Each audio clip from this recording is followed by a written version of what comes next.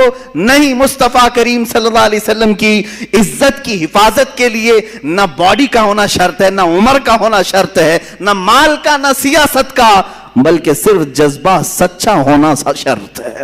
میرے آقا صلی اللہ علیہ وسلم کے لیے مر مٹنے کا جذبہ ہو تو پھر بچے بھی میدان میں آئیں تو بڑوں کا کردار ادا کر سکتے ہیں۔ ان بچوں نے جو کردار ادا کیا ہے، ابو جہل کے گھوڑے کو مارا اور نیچے گرا کر اس کے سینے پہ بیٹھ کر اس کی گردن قلم کر دی تھی، تاریخ میں موجود ہے۔ اور ان دو جوان شہزادوں نے، جوان بھی ہم کیا کہیں، ان فوان شباب، ابھی تو ان کے چہرے پر آئے بھی نہیں تھے اتنی جلدی ہی، لیکن کیا ہوا، وہ کیا کہتے تھے جانتے ہیں؟ انہیں پتا بھی نہیں تھا وہ مدینے کے رہنے والے تھے، مکہ کبھی نہیں گئے، مکہ کبھی نہیں گئے، مدینے میں رہنے والے۔ حضرت عبد الرحمن بن عوف اس جنگ میں موجود ہیں، بڑے صحابی ہیں، عشرہ مبشرہ میں سے۔ وہ کہتے ہیں یہ دو بچے میرے پاس آئے، پوچھنے لگے چچا ابو جہل کس کا نام ہے، کون ہے وہ؟ حضرت عبد الرحمن کہتے ہیں میں نے ان سے کہا تم کو اس سے کیا کرنا ہے، وہ سردار قریش ہے، وہ پہلوانوں کا پہلوان ہے، تم کیا کرو گے؟ بچوں نے جو جواب دیا وہ ہمارا درس ہے۔ انہوں نے کہا سنا ہے وہ مصطفیٰ کی شان میں گالیاں دیتا ہے، بس یہی چیز تھی جس کی وجہ سے تلاش میں تھے۔ حبیب باری صلی اللہ علیہ وسلم کو وہ گالیاں دیتا ہے۔ حضرت عبد الرحمن مسکراتے رہے، دو بچے ہیں اور ڈھونڈ رہے ہیں کس کو، اس زمانے کے بڑے طاقتور پہلوان کو۔ حضرت عبد الرحمن کہتے ہیں میں اسی بات چیت میں تھا کہ اچانک ابو جہل سامنے سے گزر رہا تھا، میں نے کہا بچوں وہ دیکھو وہی خبیث ہے جو گھوڑے پر جا رہا ہے۔ ان بچوں نے ابھی بات مکمل بھی نہیں ہونی پائی تھی کہ چیل کی طرح جھپٹ پڑے اس پر۔ انہوں نے یہ نہیں دیکھا کتنی طاقت ہے ان کے پاس، کتنی قوت ہے ان کے پاس۔ یہی میں بار بار دہراتا رہوں گا اقبال کا شعر، آئینے جواں مرداں حق گوئی وہ بے باکی، اللہ کے شعروں کو آتی نہیں روبائی۔ اللہ کا جو شعر ہے، ارے شعر ہوتا ہے، بچہ ہو تو بھی شکار کرتا ہے، بوڑھا ہو تو بھی شکار کرتا ہے، شعر ہے، اللہ کے شعروں کو آتی نہیں روبائی۔ حضرت عبد الرحمن بن عوف کہتے ہیں میں نے ان کی مجاہدانہ کردار کو دیکھا، ان بچوں نے سر تو قلم کیا اس کا، واپس آئے تو کیا وہ صحیح سلامت آ گئے؟ کافروں نے ان کو مارا، ایک شہزادے کے مونڈے پر تلوار ماری جو ہاتھ لٹک گیا، کٹ گیا ہاتھ پورا کندھے سے اور بغل کی چمڑی سے لٹکتا رہا۔ یہ منظر بھی دیکھا ہے، اس نوجوان بچے نے وہاں سے بھاگ کر کے مرہم پٹی نہیں کی، وہ لٹکتا ہوا ہاتھ ویسے ہی چھوڑا، تلوار دوسرے ہاتھ میں اٹھا لی، دوسرے ہاتھ میں تلوار اٹھائی۔ میاں انگلی کٹ جائے برداشت سے باہر ہوتا ہے، مونڈے سے ہاتھ کٹ گیا ہے۔ اس کے بعد منظر یہ بھی دیکھا گیا، اس بچے نے اپنے ہاتھ کو پیر میں دبا کر کھینچ کے نکال دیا، جو چمڑی سے لگا ہوا تھا بغل کی، نکال کر پھینک دیا۔ کہا مجھے اس ہاتھ کی ضرورت نہیں جو خلل اندازی کر رہا ہے۔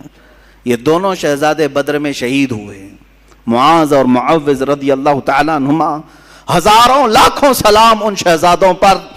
ہماری زندگیاں تمام ہو گئی مگر ہم ان کے قدموں کے ناخنوں تک بھی نہیں پہنچ سکتے، ان کے قدموں کی دھول تک بھی کوئی نہیں پہنچ سکتا جنہوں نے مصطفیٰ کریم صلی اللہ تعالیٰ علیہ وسلم کی عزت کی حفاظت کے لیے، اسلام کی سربلندی کے لیے، حق کے علل اعلان بیان کے لیے اپنی زندگیاں وار دیں اللہ کی بارگاہ میں۔ عزیزان گرامی اوقار، آؤ اسی طرح زندگی کا وہ لمحہ بھی دیکھیں جو سیدنا حنظلہ رضی اللہ تعالیٰ عنہ کو ملا۔ آج رات شادی ہوئی ہے، دلہن سہاگ رات میں ہے، لیکن باہر اعلان ہوا، اس نوجوان نے شادی کی رات ہی اپنی بیوی سے کہا مجھے جانا ہوگا، اس لیے کہ نبی کونین صلی اللہ علیہ وسلم کی طرف سے بلاوا آیا ہے، حضور کی عزت پر کافروں نے، دشمنوں نے حملہ کیا، مجھے جانا ہوگا۔ بیوی نے رخصت کیا، خوشی خوشی رخصت کیا، ہاتھوں اور پیروں میں بیڑیاں نہیں ڈالی کہ کہاں جا رہے ہیں آج کی دلہنوں میں چھوڑ کر، ولیمہ بھی نہیں ہوا، نہیں، دلہن نے خوشی خوشی رخصت کیا۔ وہ حنظلہ بھی آئے میدان احد میں اور دوسرے دن جام شہادت بھی نوش کیا، واپس نہیں آ سکے، واپس نہیں آ سکے۔ کون ہے ہم میں سے جو یہ قربانیاں پیش کر سکتا ہے؟ اے نوجوانوں، باتیں کرنا بہت آسان ہے، لوگوں کے درمیان جواں مردی کی باتیں پیش کرنا یہ بہت آسان ہے، عملی میدان میں اتر آنا یہ بہت کمال کی بات ہے۔ اللہ تعالیٰ جس سے چاہے کام لے لے۔ وہ صحابہ کے کردار ہم کیوں بیان کرتے ہیں؟ اس لیے بیان کرتے ہیں کہ تمہارے اندر سے بزدلی دور ہو جائے، خوف نکل جائے۔ تم جن چیزوں کو لے کر کے ڈرتے رہتے ہو، میرا کیا ہوگا، میرے بچوں کا کیا ہوگا، میرے گھر کا کیا ہوگا، کون ان کو دیکھے گا، میں اگر کہیں چلا گیا، مجھے اگر بند کر دیا، ظالموں نے مار دیا، یہ سوچ خالی تمہاری ہے۔ ان صحابہ کو کبھی ایسا سوچنے میں نہیں ملا؟ کیا ان کی بیویاں نہیں تھی، ان کے بچے نہیں تھے؟ ان مجاہدین اسلام کا کوئی تھا ہی نہیں، وہ جو اس طرح سے حضور پاک کے لیے نکل پڑتے تھے۔ اے نوجوانوں، ان کی بھی خاندان تھے، ان کی بھی جائیدادیں تھیں، ان کے بھی مال پراپرٹی تھے۔ سیدنا عثمان ابن عفان رضی اللہ تعالیٰ عنہ کے کتنے بڑے کاروبار تھے، کتنے بڑے پراپرٹیاں تھیں، لیکن مجھے یہ بتاؤ ان صحابہ کی پراپرٹیاں، جائیداد، مال، دولت، اولاد، باغیچے کبھی بھی حضور کے اور ان کے درمیان حائل نہیں ہو سکی، کبھی بھی آڑ نہیں بن سکی۔ فرق صرف یہی ہے کہ آج ہر چیز ہمارے سامنے آڑ بن جاتی ہے، آڑ بن گئی، مائیں آڑ بنتی ہیں، باپ آڑ بن جاتا ہے۔ اگر کوئی جوان اٹھتا بھی ہے، حق بولنے کی بات کرتا ہے، تو اس کے گھر والے ہی سب سے پہلے اس کے ہاتھ پیر میں باندھ دیتے ہیں، حالات خراب ہیں، تو کہاں جا رہا ہے، مولانا بولتے رہتے ہیں، ان کا کیا ہوتا ہے، تو مر جائے گا، یہی سب تو باتیں آتی ہیں۔ یہ بزدلی جو آج گھروں میں سکھائی جا رہی ہے، جن ماؤں نے اور جن بہنوں نے اپنے بھائیوں کو اس طرح کی باتیں سکھائی، مت جاؤ ان کی باتوں پر، یہ جوش کی باتیں کرتے ہیں، میدان میں لے جا کر کے مار ڈالیں گے، وہ خود تو زیف رہیں گے، تم اندر چلے جاؤ گے، مارے جاؤ گے۔ ٹھیک ہے تم اس طرح تربیت کر لینا، لیکن ایک وقت آئے گا جب تمہاری عزت پر حملہ ہوگا، تب بھی یہ جوان باہر نہیں آ سکے گا، نہیں کھڑا ہوگا۔ چیلنج کرتا ہوں، لکھ کر کے رکھ لینا، تم نے اس کو روکا ہے اللہ اس کے رسول کی رضا کے لیے، اللہ اس کے رسول کی رضا حاصل کرنے جانے سے تم نے روکا، تو پھر تمہاری حفاظت بھی یہ کبھی نہیں کر سکے گا۔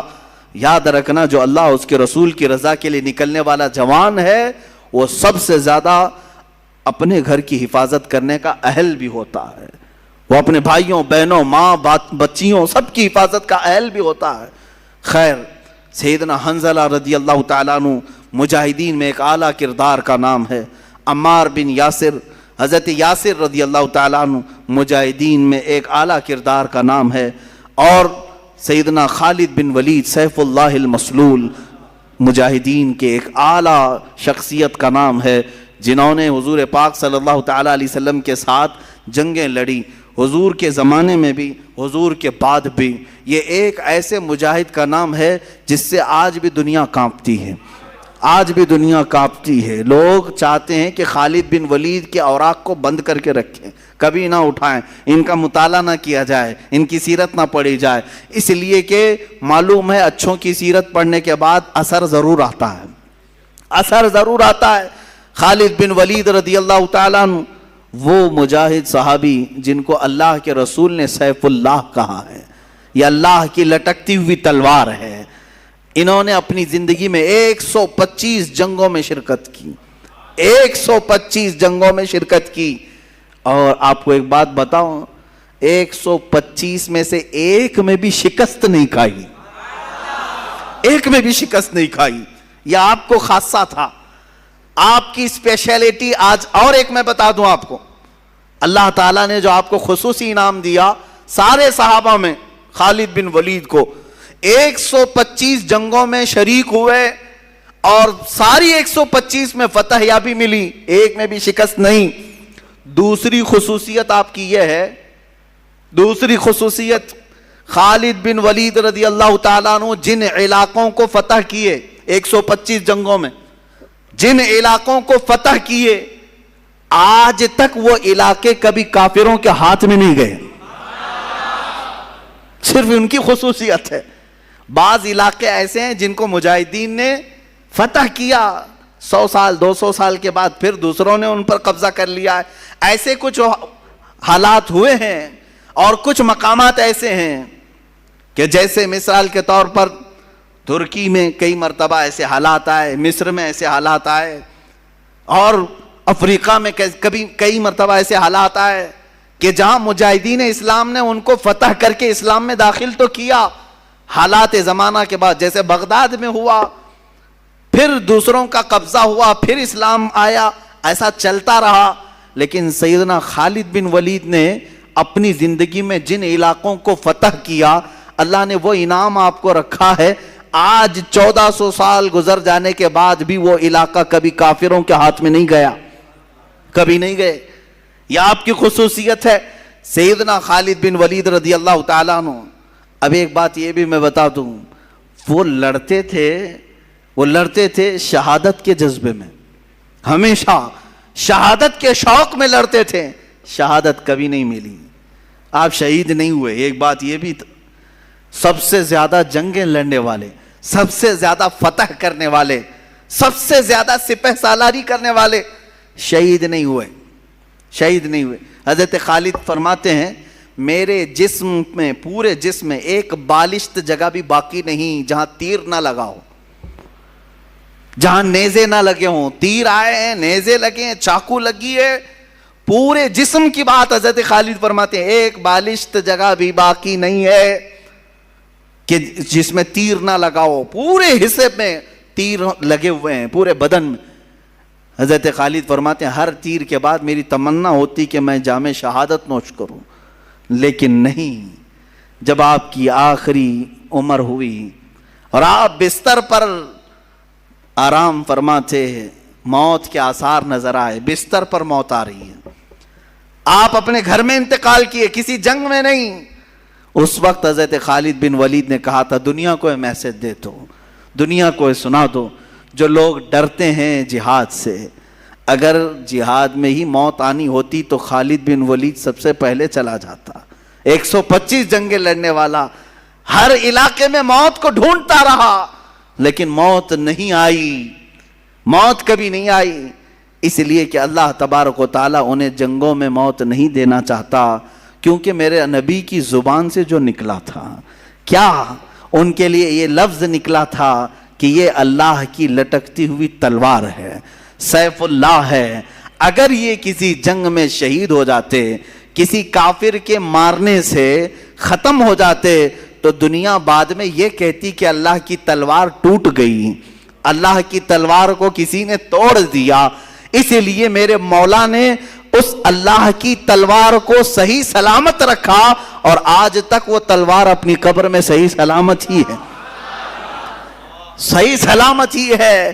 یہ اس بات کا بھی اشارہ ہے کہ رسول اللہ نے جسے اللہ کی تلوار کہا وہ ٹوٹی نہیں ہے، وہ کبھی بھی پھر سے واپس امت میں بیدار ہو سکتی ہے، ہو سکتی ہے۔ اسی لیے اقبال نے کہا تھا نکل کے صحرا سے جس نے الٹ دیا تھا تخت روما کو، نکل کے صحرا سے جس نے الٹ دیا تھا تخت روما کو، سنا ہے قدسیوں سے میں نے کہ وہ شیر پھر ہوشیار ہوگا، سنا ہے قدسیوں سے میں نے کہ وہ شیر پھر ہوشیار ہوگا، وہ شیر انشاءاللہ العزیز اسی امت میں ہوشیار ہوگا۔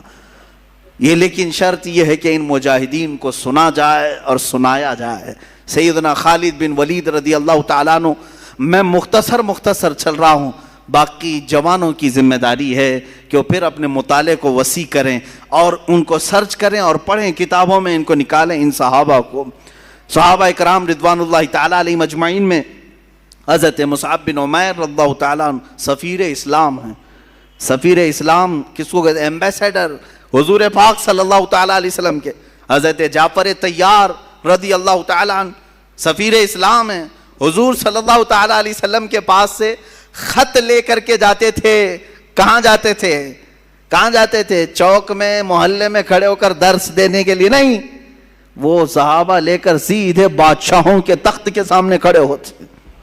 بڑے بڑے جو بادشاہ تھے یہ صحابہ کہاں کہاں گئے؟ مصر کے بادشاہ کے پاس گئے, روم کے بادشاہ کے پاس, ایران کے بادشاہ کے پاس, یہ سب خطوط لے کر بحرین کے بادشاہ کے پاس. جتنے اس وقت بادشاہ تھے یہ صحابہ یا تو اکیلے ہوتے یا دو لوگ ہوتے. سیدھے صرف دو لوگ ہوتے. میرے آقا صلی اللہ علیہ وسلم کا لیٹر خط لے کر کے جاتے اور بادشاہ کے پاس کھول کر کے پڑھتے. کیا کہتے اس میں؟ ایسا نہیں کہ آپ کی اقبال بلند ہو, آپ کی سلطنت بڑی ہے, آپ کی رعایا ایسے ہیں, نہیں, بلکہ سیدھے کہتے بسم اللہ الرحمن الرحیم, اللہ کے نام سے شروع جو نہایت مہربان رحمت والا. میں محمد صلی اللہ تعالیٰ علیہ وسلم کی طرف سے سفیر بن کر کے آیا ہوں. اے بادشاہ میں تجھے دعوت دیتا ہوں کہ تو اسلام قبول کر لے, اور اسلم تسلم یہ کہتے تھے. حضور کے اکثر خطوں میں یہ لکھا جاتا تھا اسلم تسلم, اسلام لاؤ امن پا جاؤ گے. یہ کس سے کہہ رہے ہوتے؟ وہ اپنے قیدیوں سے نہیں, ملک کے بادشاہ سے. بادشاہ غور سے سنتا بھی تھا, بادشاہ غور سے سنتا بھی تھا. ان دو صحابہ کا رعب کیسا تھا جو تخت کے سامنے کھڑے ہو کر کے بلند و بالا اعلاناً کہتے. کئی مواقع ایسے آئے جن بادشاہوں کے سامنے جھک کر جانے کی عادت رہی ہے, رواج رہا ہے, وہاں وزیروں نے کہا کہ نہیں یہاں سجدہ کر کے جانا ہے. یہ صحابہ اڑ گئے, کہا کہ ہم سجدہ تو صرف اپنے خالق کو کرتے ہیں, ہم تو اپنے نبی محمد صلی اللہ علیہ وسلم کو سجدہ نہیں کرتے, اس بادشاہ کو کیا کریں گے؟ وہ جا کر کے پیغام دیتے بادشاہ کو کہ یہ لوگ کہہ رہے ہیں کہ سجدہ کر کے نہیں آئیں گے, جھک کر نہیں آئیں گے. بادشاہ کہتا جیسے آئیں ویسے ہی آنے دو. کیا پیغام لائے ہیں؟ کیونکہ عرب میں جو بات پھیلی تھی ہر ایک کو تجسس تھا, ایکسائٹڈ تھا کہ کیا میسج آیا ہوگا پتہ نہیں. حضور صلی اللہ علیہ وسلم کا میسج خط لکھتے اور پتہ نہیں ان کی زبانوں میں بلا کا اثر بھی ہوتا. شاہ مقوقس کو کے دربار میں, مصر کے دربار میں, بادشاہوں کے دربار میں یہ دو صحابہ ہیں جو قاصد بن کر کے گئے, اور کئی بادشاہ ہیں اسی وقت اسلام قبول بھی کی. بادشاہ کی بات کر رہا ہوں. نجاشی کے دربار میں, نجاشی ایتھوپیا کا بادشاہ, شاہ حبشہ جس کو حبشہ کہتے ہیں, وہ آج کے زمانے میں اس کو ایتھوپیا کہتے ہیں. حضرت جعفر طیار کھڑے ہوئے جبکہ ان کے مخالفت میں ابو سفیان مکہ سے آئے ہوئے تھے کافروں کی طرف سے, ان کے بارے میں بولنے کے لیے کہ ان کو پناہ مت دو. نجاشی نے کھڑا کیا, کہا کیا تم پیغام لے کر کیا ہو, سناؤ ذرا. حضرت جعفر طیار طٰہٰ کی آیتیں پڑھنے لگ گئے. طٰہٰ ما انزلنا علیک القرآن لتشقیٰ الا تذکرۃ لمن یخشیٰ. وہ عرب لوگ تھے اور نجاشی عربی جانتا تھا. جب اس نے قرآن کی آیتیں سنی تو کہا اور کچھ پڑھو. اتنا پڑھایا کہ وہ اپنے کرسی پر ہی جھومنے لگا. اس کے بعد وہ عیسائی بادشاہ تھا, سارے لوگوں کے درمیان کھڑا ہو کر اپنی کرسی سے نیچے اتر آیا اور کہا, اس کے تاریخی الفاظ ہیں کہ جس کا پیغام لے کر کے تم یہاں آئے ہو, سچ بتاؤں میں گواہی دیتا ہوں وہ اللہ کے رسول ہیں. ان کا ہی یہ کلام ہو سکتا ہے, کسی رسول کا ہی یہ کلام ہوگا, وہ اللہ کے رسول ہیں. اور نجاشی نے جو تاریخی جملہ کہا تھا, کہا اللہ کی قسم اگر وہ یہاں ہوتے میں ان کے قدموں کو دھو کر پانی خود پی لیا کرتا. لیکن میرے عزیزوں یہ کردار کس کا تھا؟ ان بادشاہوں کے تخت تک جا کر کے بھی اسلام کی دعوت دینا. یہ وہ صحابہ تھے جن کا مجاہدانہ کردار تو دیکھیں. یہاں لوگ ابھی ڈر کے مارے چھپاتے ہیں, کہتے ہیں نہیں حالات اچھے نہیں, نہ بولیں, ان تمام لوگوں کو برا لگتا ہے. کس کو برا لگتا ہے؟ سارے لوگ اپنے اپنے دین کی بات کر سکتے ہیں اس دنیا میں, تو ہم کیوں اپنے دین کی بات نہیں کر سکتے؟ جو دین اللہ کو پسند ہے, جو دین اللہ کا مختار ہے, اس دین کے بارے میں ہم کیوں نہیں بات کر سکتے؟ ہر ایک کو آج اختیار ہے. آپ نہیں دیکھ رہے آج جو پروپیگنڈا پھیلایا گیا ہے، کوئی ایک مسلمان تبلیغ کرے اور دوسروں کو اسلام کی اچھائیاں بتائے اور وہ اسلام میں آئیں تو یہ آتنکوادی ہے، باہر سے اس کو فنڈنگ آتی تھی اور یہ دھرم پریورتن کرواتا تھا، اور یہ خود پنڈت آگ کی ہون کروا کر کے کچھ غریب مسلمانوں کو آدھار کارڈ اور الیکشن کارڈ کے نام پر دھرم پریورتن کریں تو کوئی مسئلہ نہیں۔ یہ دگلی باتیں آج ہمیں یہاں دیکھنے کو جو مل رہی ہیں، اس کی وجہ یہی ہے جس کو میں بار بار کہتا ہوں، تم اپنی اگر ذمہ داری چھوڑو گے تو یہ دوسرے کتے اس ذمہ داری کی طرف آنے لگ جائیں گے۔ تم اپنی ذمہ داری کیا چھوڑے ہو؟ جس کو میں کہتا ہوں دیوار کیا گری میرے خستہ مکان کی، لوگوں نے آنے جانے کا راستہ بنا لیا ہے۔ آج جو تبلیغ ایمان والوں کا حصہ تھی، جو ہم بڑھ چڑھ کر کے لوگوں کے درمیان میرے آقا کے اخلاق کریمہ نہ بتاتے تھے، وہ آج تقریباً لوگوں نے بیان کرنا اور بتانا چھوڑ دیا۔ بیان کرنے کا مطلب صرف ممبر سے نہیں ہے، تمہارے اعمال تمہارے اخلاق سے بھی ہے۔ ہر آدمی حضور پاک کی سنتوں کو اپنے اعمال سے بھی بیان کر سکتا، صرف تمہارے کردار ایسے ہوں جسے دیکھ کر کے لوگ سمجھ لیں کہ یہ جھوٹوں کی جماعت نہیں ہو سکتی، یہ اللہ کے رسول کے سچے غلاموں کی جماعت ہے۔ عزیزان گرامی وقار، یہ صحابہ کرام رضوان اللہ تعالی علیہ مجمعین جنہوں نے بادشاہوں تک بھی پہنچایا اسلام کے اس عظیم میسج کو، اور جنگلوں میں گئے ہیں۔ بربر ایک قوم کا نام ہے، جانتے ہوں گے۔ جب کسی کے اوپر بہت زیادہ سختی کی جاتی ہے نا تو کہتے ہیں کہ ظلم و بربریت کا ننگا ناچ ناچ رہا۔ بربریت کیا ہے؟ بربریت دوسری زبانوں میں بھی بربرتا بھی کہتے ہیں، یعنی بہت زیادہ کسی کے اوپر تشدد کیا جائے تو بربر کہا جاتا ہے۔ بربر ایک قوم کا نام ہے، جنگلوں میں رہنے والی بہت سخت قسم کی قوم تھی، تشدد کرنے والی قوم تھی۔ وہ اکثر باہر سے آنے والے انسانوں کو مار ڈالتے تھے۔ جنگلوں میں، افریقہ کے جنگلوں میں رہنے والی ایک قوم، بربر قوم، جس کا سامنا کوئی نہیں کرنا چاہتا، نہ ان کو انسانوں کی طرح جینے میں کوئی لطف تھا، نہ مال کماتے تھے، نہ مطلب گھر بناتے ہیں جنگلوں میں اسی طرح پتوں کی زندگی گزارتے ہیں، شکار کرتے کھاتے ہیں۔ کسی کا قتل کرنا، کسی کو پھاڑ دینا، پیٹ نکال چیر دینا کوئی بڑی بات نہیں تھی، معمولی بات تھی ان کے۔ اس بربر قوم کے پاس رسول اللہ کے یہ دیوانے صحابہ اسلام لے کر کے گئے، اسلام لے کر کے گئے۔ اس بربر قوم کے پاس جن کی زبان تک نہیں آتی تھی، صحابہ گئے۔ کیا ان کو ڈر نہیں تھا کہ ہمارے جاتے ہی ہماری شکل و شباہت کو دیکھ کر کے یہ لوگ ہم پر حملہ کریں گے، مار ڈالیں گے؟ نہیں، اللہ کے شیروں کو آتی نہیں روبائی، وہ کسی میدان میں بھی چل پڑتے تھے۔ وہ صحابہ گئے ان جنگلوں میں، ان کی زبان تک نہیں آتی تھی، اشاروں سے انہیں سمجھایا، اشاروں سے انہیں بتلایا بہت ساری چیزیں۔ جب دھیرے دھیرے زبان کھول کر کے انہیں بتایا، ایک بات میں آپ کو بتا دوں، صرف آپ کو کہا گیا ہے کہ تم پیغام پہنچاؤ، دلوں میں اتارنا یہ اللہ کا کام ہے، اللہ کا کام ہے۔ وہ صحابہ اسی یقین کے ساتھ جاتے اور جنگل میں رہنے والی بربر قوم کے سامنے جب میسج پیش کیا، کبھی کوئی چیزیں بجا کر کے، کبھی اشاروں سے، لیکن چند دنوں کے بعد دیکھا اس بربر قوم نے انہی صحابہ کو امام بنا کر ان کے پیچھے نمازیں بھی ادا کرنا شروع کیا۔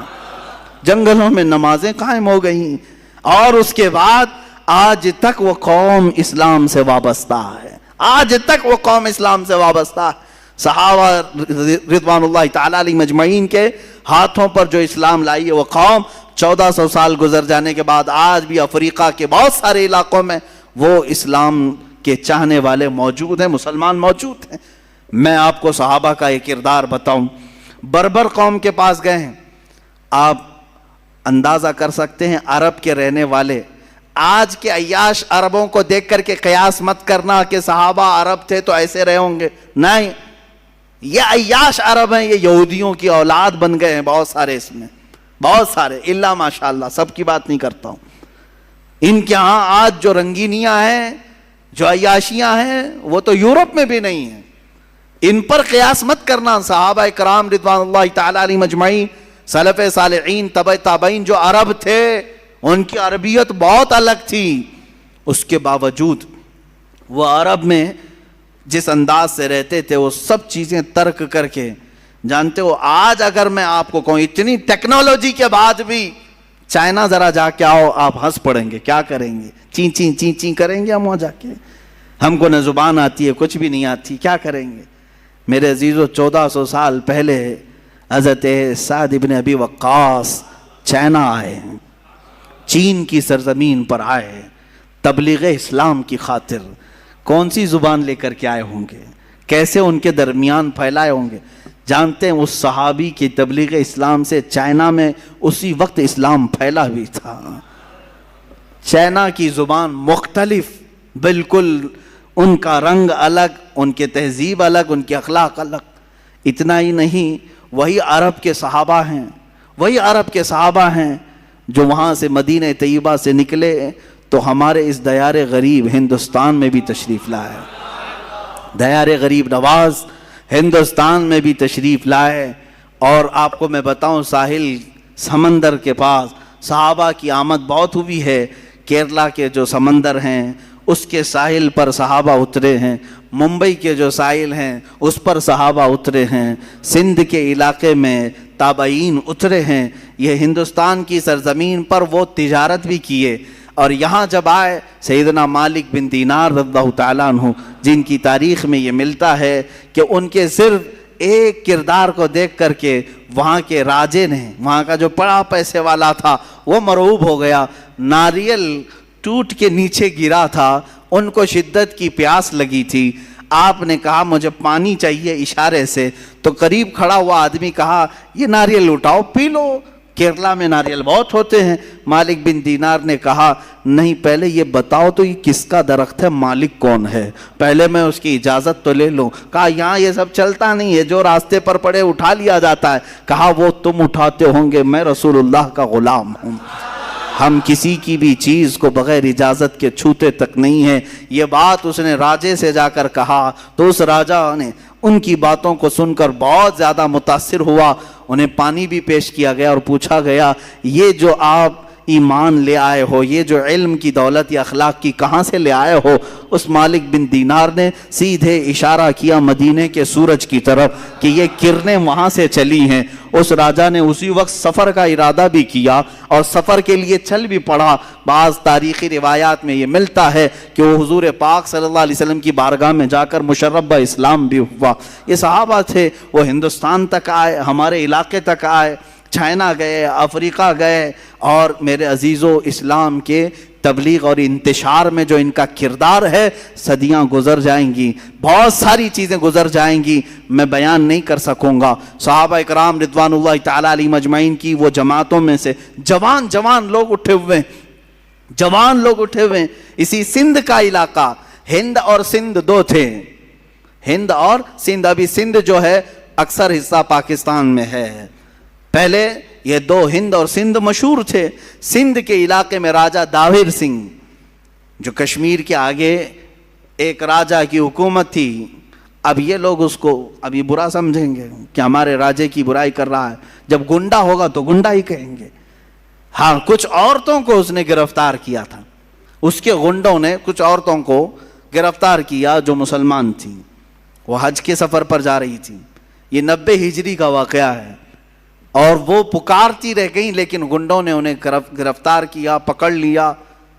اب ان عورتوں نے کہا صرف اتنی آواز سے کہ کوئی ہے جو ہماری آواز عرب تک پہنچائے. اس وقت حجاج بن یوسف گورنر تھا. کچھ تجارت کرنے والے جو عرب سے آئے ہوئے تھے, انہوں نے آواز سنی, واپس جا کر کے گورنر کے پاس یہ بات بتا رہے تھے کہ ہم سندھ کے علاقے سے آئے. وہاں کے ایک راجہ نے چند عورتوں کو, اس کے گنڈوں نے چند عورتوں کو گرفتار کیا, وہ پکار رہی تھی کوئی ہے. گورنر کے سامنے یہ تاجر اپنا واقعہ بیان کر رہے تھے, وہیں سامنے سے ایک جوان شہزادہ گزر رہا تھا, صرف 18 سال کی عمر تھی, محمد بن قاسم. کھڑا ہو گیا, واقعہ سنا, عرب میں رہنے والا شہزادہ محمد بن قاسم, صرف 18 سال کی عمر ہے. وہیں رک گیا, اور گورنر چونکہ اس کا چچا لگتا تھا, اس نے کہا چچا میں جانے کے لیے تیار ہوں. اور وہیں سے پکارا زور سے, لبیک یا اختی, اے میری بہن تیرا بھائی حاضر ہوگا. جو سندھ سے تو نے آواز اٹھائی میں حاضر ہوتا ہوں. 10,000 کا لشکر لے کر سب سے پہلے ہندوستان میں آنے والا محمد بن قاسم ہے۔ سندھ کے علاقے میں آئے میرے عزیزوں، لوٹ مار کرنے نہیں آئے تھے، مال لوٹ کر لے جانے نہیں آئے۔ جیسے کہ تم سب جانتے ہو انگریز یہاں کیا کرنے آئے تھے، سارا یہاں کا لوٹ کر کے لے گئے۔ کبھی یہ لوگ بیان نہیں کرتے ہیں، انگریزوں کے غلام یہ تاریخ نہیں جانتے۔ 200 سال انگریز لوٹتے رہے، کھاتے رہے، سب انگلینڈ پہنچاتے رہے، اس کے باوجود ان کو صرف خلجی نظر آتا ہے، ان کو اورنگزیب نظر آتا ہے۔ ارے میاں وہ آئے، یہاں بنائے اور یہیں دفن بھی ہوئے، یہیں دفن بھی ہوئے۔ ایک اور بات میں بتاؤں آپ کو، یہ بار بار یہ کہتے ہیں باہر سے آئے ہوئے بادشاہ تھے یہ لوگ، باہر سے آئے ہوئے بادشاہ تھے۔ مجھے یہ بات سمجھ میں نہیں آتی باہر سے کیسے ہوئے، باہر سے کیسے ہوئے؟ اس وقت جو وہ ہندوستان تھا اس میں افغانستان بھی شامل تھا، پاکستان الگ نہیں تھا، بنگلہ دیش الگ نہیں تھا، نیپال الگ نہیں تھا، افغانستان کا بھی اکثر حصہ اس وقت ہندوستان میں شامل تھا۔ ہند اتنا بڑا تھا اور یہ جتنے بادشاہ حکومت کیے ان میں سے اکثر کا تعلق اسی افغان سے ہے۔ یہ باہر سے کہاں سے آئے؟ اس وقت جو اکھنڈ بھارت تھا اسی کے تھے۔ بہرحال اب پٹی پڑھانے کے لیے، لوگوں کے لیے بیوقوف بنانے کے لیے ان کے پاس بہت سارے طریقے ہیں، میں گفتگو سے ہٹتا نہیں۔ میں آپ سے یہ کہہ رہا ہوں محمد بن قاسم لوٹ مار کرنے نہیں آئے، وہ انصاف کا ترازو قائم کرنے کے لیے آئے۔ آ کر کے راجا سے کہا کہ جن عورتوں کو تم نے گرفتار کیا انہیں چھوڑ دو۔ اس نے کہا تم ہوتے کون ہو، کیسے میں چھوڑ دوں؟ یہ تمام باتیں غرور اور نخوت کی تھی، تکبر اور گھمنڈی کی تھی۔ پھر اس جوان نے کہا تو چلو ٹھیک ہے، پھر دو بدو ہو جاتے ہیں، مقابلہ کرتے ہیں، جو فتح پالے اس کے حق میں یہ زمین بھی، یہ حکومت بھی اور یہ عورتیں بھی۔ اس نے منظور کر لیا۔ اسے یہ معلوم نہیں تھا پہلی مرتبہ وہ جوان شیر سے اس کا مقابلہ ہو رہا تھا۔ 3 دن سے زیادہ لڑائی چل نہیں سکی، سارے فوجی مارے گئے اور وہ راجہ گرفتار ہوا محمد بن قاسم کے ہاتھ میں۔ میں یہ پوچھنا چاہتا ہوں میرے عزیزو، 18 سال کی جوانی میں وہ طاقت کہاں سے آئی تھی؟ وہ طاقت کہاں سے آئی تھی جو عرب کی سرزمین سے سنگلاخ سفر طے کر کے آیا، پہاڑوں کا سفر، دریاؤں کا سفر اور پتھریلے راستوں کا سفر طے کر کے آیا، اور پھر ان عورتوں کو آزاد کرایا اور لوگوں سے کہا جس کا دل چاہے وہ اسلام قبول کرے، جس کا دل چاہے وہ اپنے مذہب پر رہے۔ یہ بات میں نہیں کہہ رہا، الہ آباد یونیورسٹی کے ایک بڑے پنڈت ہیں جنہوں نے کتاب لکھی ہے محمد بن قاسم کی سیرت پر، وہ پنڈت خود کہتے ہیں، اس پنڈت نے لکھا ہے کہ میں نے محمد بن قاسم سے زیادہ عدل اور انصاف کرنے والا کسی کو نہیں دیکھا۔ میرے عزیزو، یہی تو اسلام کی خصوصیت ہے کہ یہ جہاں گئے رسول پاک کے اخلاق و کردار لے کر کے گئے ہیں، یہ جہاں جہاں گئے امن کا پیغام لے کر کے گئے ہیں۔ محمد بن قاسم کے بعد ایک شہزادہ اور بھی نظر آتا ہے جس کی عمر اور بھی جوان تھی، وہ طارق بن زیاد ہے۔ وہ عرب کی سرزمین سے نکلا اور کہاں گیا؟ اللہ اللہ، اسلام تیرے چاہنے والوں میں کتنے جوہر ہیں، کتنے گوہر ہیں، کتنے چھپے ہوئے لال و موتی ہیں، ایک ایک کے تذکرے سے دل باغ باغ ہوتا ہے۔ محمد بن قاسم کو بھی دیکھا آپ نے۔ طارق بن زیاد کون ہے؟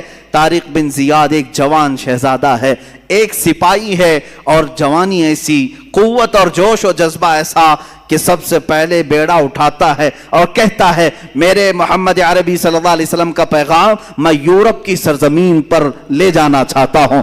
یورپ کی سرزمین عیسائیوں سے بھری ہوئی، مسیحیوں سے بھری ہوئی، صلیبیوں سے بھری ہوئی، اور بہت سخت قسم کے عیسائی تھے۔ اس وقت جانے کے لیے عرب اور یورپ کے بیچ میں ایک سمندر تھا، میڈیٹرین سی آج بھی اس کو کہتے ہیں، آج بھی ہم نے دیکھا ہے بحر متوسط ایک سمندر حائل ہے۔ اس سمندر کا سفر طے کر کے ان مجاہدین کو جانا تھا۔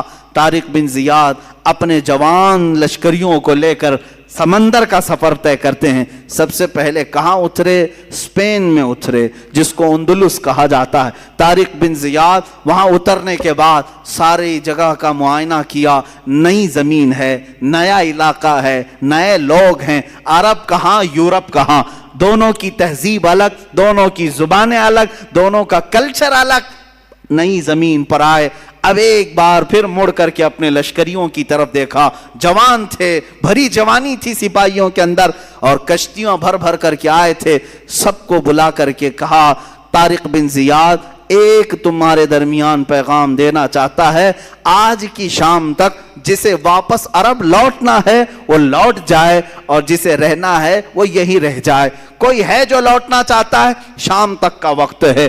شام ہو گئی، ایک بھی سپاہی واپس جانے کی بات نہیں کیا۔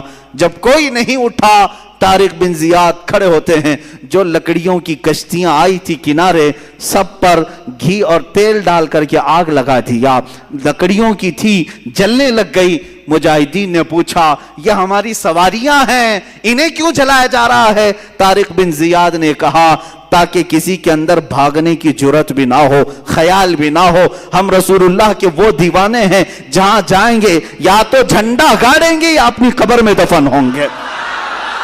ہم جہاں جائیں گے یا تو ہماری قبر بنے گی یا تو ہمارا پرچم لہرائے گا۔ طارق بن زیاد کا یہ جوش، یہی جوش تھا، یہی ولولہ تھا۔ ان مجاہدین نے پہلا قدم رکھا اور اللہ نے بھی انہیں فتح مبین عطا فرمایا۔ یورپ کی سرزمین سمٹتی چلی آئی ان تابعین اور کچھ صحابہ کے قدموں میں۔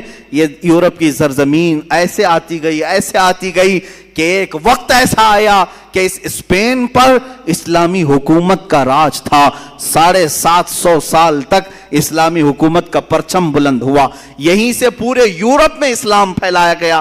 آج بھی یورپ کے جن علاقوں میں اسلام پھیلا ہے وہ اسی یورپ کے اس ملک کے ذریعے سے پھیلا۔ طارق بن زیاد کی قبر پر اللہ لاکھوں رحمتیں نازل فرمائے، ان کی قبر پر مولا ابر رحمت نازل کرے کہ جس ایک جوان کے جذبے نے پورے بر اعظم ایک کانٹیننٹل کو اسلام کے دامن میں داخل کیا ہے۔ عزیزان گرامی، اسلام تیرے چاہنے والوں میں کتنے گوہر، کتنے لال و موتی چھپے ہوئے ہیں۔ ہم تاریخ میں آگے بڑھ کر کے آتے ہیں تو پھر ایک مجاہد کا نام آتا ہے جسے صلاح الدین کہا جاتا ہے۔ صلاح الدین ایوبی کون ہے؟ ایک وہ مجاہد ہے، سپاہی تھا اور نور الدین زنگی کی تربیت میں رہنے والا، کشا کشاں چلتا تھا۔ بسا اوقات ایسا تھا کہ خاندان الگ تھا، بڑے لوگوں کا، پیسے والوں کا خاندان تھا، لیکن اللہ جس کا دل بدل لے اور جس کو کام پر لگائے تو پھر دنیا کے تماشوں سے اس کا جی اٹھ جاتا ہے۔ وہ نکلا۔ یہ وہ زمانہ تھا جب عیسائیوں نے بیت المقدس پر قبضہ کر لیا تھا، مسلمانوں پر پابندی لگائی تھی، قتل عام کیا تھا، فلسطین کو خون سے نہلا دیا تھا۔ اس وقت یہ خبریں پھیلتی تھی، بغداد میں کسی اور کی خلافت تھی، مصر میں کسی اور کی تھی، شام میں، یمن میں، عراق میں الگ الگ خلفاء موجود تھے، لیکن بس یہی کہ سو رہے تھے یا اپنے حرم خانوں میں عورتوں کو رکھے ہوئے۔ بہت سارے الگ الگ اسلامی خلفاء میں بھی بعض عیاشیاں آئیں۔ اس زمانے میں یہ اٹھتا ہے ایک سپاہی جس کی راتوں کی نیند بے قرار ہے اور اس کا چین و سکون ختم ہو چکا ہے، صرف ایک ہی سوچ کہ قبلہ اول اگر آج ان لوگوں کے ہاتھ میں ہے جہاں سے میرے آقا کی معراج ہوئی، جہاں میرے آقا نے ہزاروں انبیاء کی امامت کی، وہ اگر آج ہمارے درمیان نہیں ہے تو پھر ہماری کوئی عزت باقی نہیں ہے۔ یہ سوچ لے کر کے نکلا اور اس کے بعد مصر جب تشریف لائے، یہاں پر نور الدین زنگی کے انتقال کے بعد صلاح الدین ایوبی کو سپہ سالار بنایا گیا، مصر کا گورنر بنایا گیا۔ مصر کی گورنری آنے کے بعد سب سے پہلے قسم اٹھاتا ہے یہی صلاح الدین، کہتا ہے کہ اللہ کو گواہ بنا کر کہتا ہوں اس وقت تک چین سے اپنے گھر میں نہیں آؤں گا جب تک بیت المقدس میں اپنا مصلی نہیں بچھاؤں گا۔ اتنا ہی نہیں، ایک جگہ سے گزرتے ہوئے ایک بڑھئی کو دیکھا جو ممبر بنا رہا تھا اور پوچھا بہت خوبصورت ہے، میں خرید لوں؟ کہا لے لو۔ کہا اسی دن یہ نیت کر لیا کہ اس ممبر کو میں بیت المقدس میں ضرور لگاؤں گا، اور وہی ایک حوصلہ ہے، ایک عزم ہے، اور اس کے بعد نکلے۔ کتنی جنگیں ہوئی، کتنے مقابلے ہوئے، اللہ اکبر، کتنی راتیں یہ جنگلوں میں کاٹتے رہے، کتنے ان کے ساتھ ہیلے بہانے کیے گئے، اپنوں نے غداریاں کی، منافقین نے دھوکہ دیا، تقریباً زندگی پر 12 مرتبہ خونی حملے کیے گئے، سر پر وار کیے گئے، کندھے پر وار کیا گیا، لیکن جسے اللہ رکھے اسے کون چکھے۔ اللہ جس کی حفاظت فرمائے۔ صلاح الدین ایوبی سے جو کام لینا تھا وہ کام لے کر رہا، رب تعالیٰ کی یہ منشا ہے۔ اس کے بعد ایک وقت وہ بھی آیا کہ صلاح الدین ایوبی کی تاریخ میں حیرت کی بات میں اگر آپ کو بتا دوں، ایک وقت ایسا بھی آیا کہ صلاح الدین کے پاس 12,000 کا لشکر تھا، سب سے بڑا لشکر ہے، 12,000 کا لشکر تھا۔ عیسائی کھار کھائے ہوئے تھے، ہر جنگ میں ہارتے تھے، شکست کھاتے تھے۔ تو کیا کیا؟ صلیبیوں کے بڑے بڑے بادشاہوں نے اپنی فوجیں جمع کرنا شروع کی، اتنی فوجیں جمع کی کہ 4 لاکھ کو پہنچ گئی، اور وہ 4 لاکھ کی فوج جب مقابلے کے لیے نکل کر کے آئی، ملک شام کا علاقہ تھا، صلاح الدین سے کہا گیا اب یہ معرکہ خون ریز ہے، کیسے 4 لاکھ آ رہے ہیں، تمہارے پاس کیا ہے؟ 12,000۔ سب کو جمع کیا میدان میں، پوچھا صلاح الدین ایوبی نے کہ سنا ہے صلیبیوں نے، عیسائیوں نے 4 لاکھ کا مجمع جمع کر لیا ہے، یہ خونی جنگ ہو سکتی ہے، ہم 12,000 کی تعداد میں ہیں، چاروں جگہ سے اگر وہ حملہ آور ہو جائیں تو پھر ہم مٹھی بھر ہوتے ہیں، تمہارا کیا خیال ہے، ہم یہ چھوڑ کر چلے جائیں یا پھر میدان میں رہیں؟ فوجیوں نے جواب کیا دیا؟ وہ کہتے ہیں کہ ہم کسی ایرے غیرے کے سپاہی نہیں، ہم صلاح الدین کے سپاہی ہیں۔ اللہ کے شیروں کو آتی نہیں روباہی، آئینے جواں مردہ حق گوئی وہ بے باکی۔ اقبال نے سچ کہا تھا، اللہ کے شیر کبھی لومڑی بننا پسند نہیں کرتے، میدان جنگ میں اڑ جاتے ہیں۔ اس کے بعد ہوا یہی، تاریخ نے دیکھا صلاح الدین ایوبی کی 12,000 کا یہ لشکر میدان میں اترا، 4 لاکھ کی فوج کو انہوں نے 3 دن کے اندر اپنی سیاسی بصیرت سے ایسے ٹکڑوں میں تبدیل کیا کہ تقریباً 8 ٹکڑوں میں الگ الگ انہیں بانٹ دیا، الگ الگ طریقے سے۔ اور مقابلے کے بعد تاریخ نے آج، یہ میری اپنی لکھی ہوئی بات نہیں کہہ رہا ہوں، عیسائیوں کے جو بڑے مورخ ہیں، تاریخ داں ہیں، انگلینڈ کے جو بڑے تاریخ داں ہیں، انہوں نے لکھا ہے کہ 4 لاکھ کی ہماری فوج کو صلاح الدین نے دھول چٹا دیا، دھول چٹا دیا، سب شکست کھا کر کے چل پڑے۔ عزیزان گرامی، اسی صلاح الدین نے پھر بڑھتے بڑھتے بیت المقدس کا دروازہ بھی کھٹکھٹایا اور اللہ تعالیٰ نے فتح یابی عطا فرمائی۔ جس دن بیت المقدس فتح ہوا، ظہر کی اذان خود صلاح الدین ایوبی نے دی ہے اور نماز بھی پڑھائی ہے۔ اس کے بعد ایک بہترین خطبہ بھی دیا اسی منبر پر کھڑے ہو کر کے۔ بیت المقدس فتح ہونے کے بعد کرنا کیا چاہیے تھا؟ جنہوں نے مارا تھا مسلمانوں کو انہیں پکڑ لیتے، جنہوں نے مسلمانوں کا مال لوٹا تھا انہیں پکڑ لیتے، جو وہاں عیسائی تھے۔ نہیں، صلاح الدین ایوبی نے بیت المقدس کے دروازوں سے آواز لگائی کہ جو امن کے ساتھ رہنا چاہتا ہے صلاح الدین اس کے لیے امن کے دروازے کھولتا ہے، اور جو جانا چاہتا ہے جتنا مال یہاں سے لے کر جا سکتا ہے، کسی کی گردن پر تلوار نہیں رکھی جائے گی۔ یہ بھی انگریز تاریخ دان نے لکھا ہے کہ اتنا زیادہ معاف کرنے والا کسی جرنیل کو ہم نے دنیا میں نہیں دیکھا۔ اور وہ ملک ناروے، جہاں پر کٹر لوگ رہتے ہیں، ناروے اور ڈنمارک جیسے آج بھی یورپ کی کنٹریز ہیں، آپ کو حیرت ہوگی، انہوں نے اپنے ملکی قانون کے اعتبار سے صلاح الدین ڈے منانا شروع کیا۔ صلاح الدین ڈے منا رہے ہیں۔ ارے میاں تم کو کیوں صلاح الدین ڈے؟ وہ کہتے ہیں کہ ہم نے ایسا صلاح الدین دیکھا ہی نہیں ہے، یہ اللہ تعالیٰ کی طرف سے پیدا کیا ہوا مجاہد اعظم تھا۔ عزیزان گرامی، ان مجاہدین میں سے ہر ایک کی تاریخ کے لیے ایک الگ الگ عنوان چاہیے۔ مختصر میں عرض کر رہا ہوں صرف اس لیے کہ جوانوں میں ہمارے جذبہ بیدار ہو، تم اس بات میں فخر کرو کہ تم جن کے وارثین ہو وہ کوئی بزدل قوم کے ہیرو نہیں تھے۔ الحمدللہ ہماری تاریخ میں کوئی ایسا ایرا غیرہ اور نتھو کھیرا نہیں ہے۔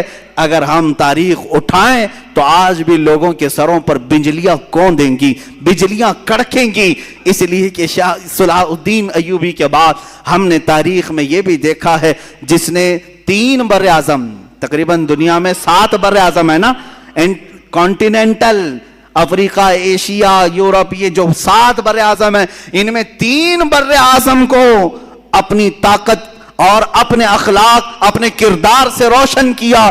اس ارطغرل غازی کو بھی ہم نے تاریخ میں دیکھا ہے، سلطان ارطغرل غازی رحمہ اللہ، ان کے جانشین سلطان عثمان غازی رحمہ اللہ، ان کی اولاد میں سلطان محمد فاتح رحمہ اللہ، ان کی اولاد میں سلطان عبدالحمید ثانی کو بھی ہم نے دیکھا ہے۔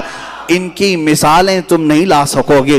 تین بر اعظموں پر انہوں نے اسلامی عدل و مساوات کا درس قائم کیا ہے، اور ایسے نہیں ہیں کہ وائٹ ہاؤس میں بیٹھ کر کے سازشیں رچ رہے ہوں، بلکہ میرے عزیزو اللہ نے ان کو تین بر اعظموں کی حکومتیں دی تھی، اس کے باوجود بھی رات کے وقت تنہائی میں جبہ پہن کر کے کسی روٹی بیچنے والے کی دکان میں کھڑے ہو جاتے اور 2 روٹیاں خرید کر لا کر اپنے گھر میں کھایا کرتے تھے۔ یہ بادشاہان اسلام بھی تھے، مجاہدین اسلام بھی تھے۔ اس فاتح قسطنطنیہ جس کی بشارت میرے آقا نے حدیث پاک میں دی ہے کہ قسطنطنیہ فتح کرنے والا وہ پہلا لشکر بغیر حساب و کتاب کے جنت میں جائے گا، وہ کون تھا؟ وہ سلطان محمد فاتح ہے جو ارطغرل غازی کی اولاد میں سے تھے۔ انہوں نے قسطنطنیہ کو فتح کیا۔ قسطنطنیہ اسی استنبول کو کہتے ہیں جہاں تاریخی ان کی بہت ساری چیزیں موجود تھی، کئی 100 سالوں سے موجود تھی، وہاں سے انہوں نے فتح کیا۔ ابھی آپ نے سنا ہوگا 1 سال پہلے مسجد آیا صوفیہ کا ایک بڑا مسئلہ چلا تھا، بہت لوگوں کے پیٹ میں درد ہو رہا تھا کہ رجب طیب اردگان نے اس کو مسجد میں تبدیل کر دیا، وہ میوزیم تھی۔ یہ تاریخ چھپا رہے ہیں، کوئی میوزیم نہیں تھی، یہ سلطان محمد فاتح کی فتح کی ہوئی مسجد تھی، انہوں نے خریدا تھا۔ چرچ تھی، سیدھے صاف کیوں نہیں بولتے؟ میوزیم تھی؟ میوزیم نہیں ہے، چرچ تھی۔ اور جب فتح یابی سلطان محمد فاتح کو ہوئی، سارے لوگوں نے دست بستہ کھڑے ہو کر کے وہ سب سپرد کیا تھا، چابیاں دی تھی، اس کی تحریر موجود ہے، دستاویزات موجود ہے۔ یہ تو ظالم خبیث عیاش مصطفیٰ کمال بادشاہ جو یہودیوں کی اولاد میں سے تھا، یہ سلطنت عثمانیہ کے ختم ہونے کے بعد جو یہودیوں کی طرف سے نافذ کیا ہوا کمال بادشاہ تھا، اس نے اس مسجد کو میوزیم میں تبدیل کر دیا تھا سن 1935 سے لے کر اب تک۔ ہاں یہ اور بات ہے کہ چاہے تم اپنے طاقت اور نشے میں کسی مسجد کو بدل بھی دو، انشاءاللہ رب تعالی وقت آئے گا پھر کسی نائب صلاح الدین کو ضرور پیدا کرے گا۔ ہاں اگر آج ترکی میں کوئی جوان شیر پیدا ہے، اس نے اگر مسجد میں تبدیل کیا ہے تو اللہ تعالیٰ کی طرف سے دیا ہوا اس کو یہ انعام ہے، اور ہم بھی انتظار کریں گے انشاءاللہ العزیز۔ جن مسجدوں کو تم نے آج ہڑپ لیا ہے اور یہاں غیر قانونی طریقے سے عمارتیں بنا کر کے اپنے بھگوا جھنڈے لہرانے کی کوششیں کرتے ہو، 100 سال گزر جائیں، 200 سال گزر جائیں، ہم نا امید نہیں ہیں، ایک دن وہ آئے گا جب وہاں کی دیواروں سے بھی صدائے اللہ اکبر گونجے گی، اللہ اکبر کی صدا ضرور گونجے گی۔ اس لیے کہ ہم کسی کی ہڑپی ہوئی چیز کو مسجد نہیں بناتے، کسی کی زور زبردستی لی ہوئی چیز کو مسجد نہیں بناتے، بلکہ خوشی خوشی اگر کوئی لا کر دے رہا ہے تب بھی رسول پاک نے قیمت دے کر کے مسجد نبوی بنائی ہے۔ یہ تاریخ اسلام ہے۔ بہرحال مجاہدین کا کردار تھا، بات ہماری رخ پلٹ نہ جائے، مجاہدین ابھی ہماری فہرست میں ختم ہی نہیں ہوئے۔ ہم نے صلاح الدین کو یاد کیا ہے، ہم نے سلطان ارطغرل غازی کو، عثمان غازی کو، عبد الحمید ثانی کو یاد کیا، لیکن میرے عزیزو یہ ناانصافی ہوگی اگر میں ہندوستان کے ان مجاہدین کو یاد نہ کروں جنہوں نے پرچم اسلام لہرایا ہے اور عدل و مساوات قائم کیا ہے۔ اس میں سے ایک جوان شیر شہاب الدین غوری بھی ہے، دوسرا جوان شیر محمود غزنوی بھی ہے، تیسرا جوان شیر اورنگزیب عالمگیر بھی ہے۔ یہ تینوں جملے جو میں نے کہا یہ پیٹ میں سیدھے گڑتے ہیں، آنکھوں میں سیدھے چبھتے ہیں، اس لیے کہ یہ نام جلدی کوئی سننا نہیں چاہتا۔ ان ظالموں کو پتہ نہیں ہے کہ یہ ظلم کے ساتھ آئے ہوئے لوگ نہیں تھے۔ تم تاریخ تو ذرا اٹھا کے پڑھو، کہاں سے اب نفرت کے ماحول میں جی رہے ہو۔ ہندوستان کو آج چند پاکھنڈیوں کے حوالے کیوں کر دیا جو زہر کھول رہے ہیں، ہندو مسلم فقط کٹرتا کی باتیں کر کے لوگوں میں نفرتیں پھیلا رہے ہیں، جس کی وجہ سے بہت سارے لوگ اب یہ ماحول کو اپنانے لگ گئے ہیں۔ میں کہتا ہوں عقل مند آدمی وہ ہے جسے چاہیے کہ وہ خود اسلام کو پڑھے، مجاہدین اسلام کو پڑھے، ہندوؤں کو بھی پڑھے، ان کی مقدس کتابوں کو بھی پڑھے، پھر فیصلہ کرے۔ یعنی کوئی نفرت اور تشدد کی بات نہیں ہے۔ یہ آج جس طرح سے بیوقوف بنا رہے ہیں، یہاں ہندو خطرے میں ہے، ہندو خطرے میں، کن لوگوں سے خطرے میں ہے؟ کن لوگوں سے خطرے میں؟ 14% لوگوں سے خطرے میں ہے، 14% 15% لوگوں سے خطرے میں ہے۔ ارے 20 لاکھ 25 لاکھ کی آبادی ہماری بتائی جاتی ہے. 140 کروڑ کی آبادی میں 140 کروڑ کی آبادی میں 20 لاکھ 25 لاکھ لوگ، باقی 100 کروڑ لوگوں کے لیے خطرہ ہے. یہ بنایا ہوا خطرہ ہے اور کچھ بھی نہیں ہے. بنایا ہوا خطرہ ہے کیونکہ تمہیں معلوم نہیں ہے جس کو تم نے اوپر بٹھایا ہے وہ کپڑے کے سانپ بہت دکھاتا ہے.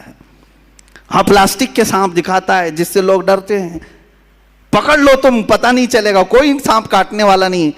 یہ جتنی اپنے منہ سے پھینکتا ہے وہ سب کپڑے کے سانپ ہیں.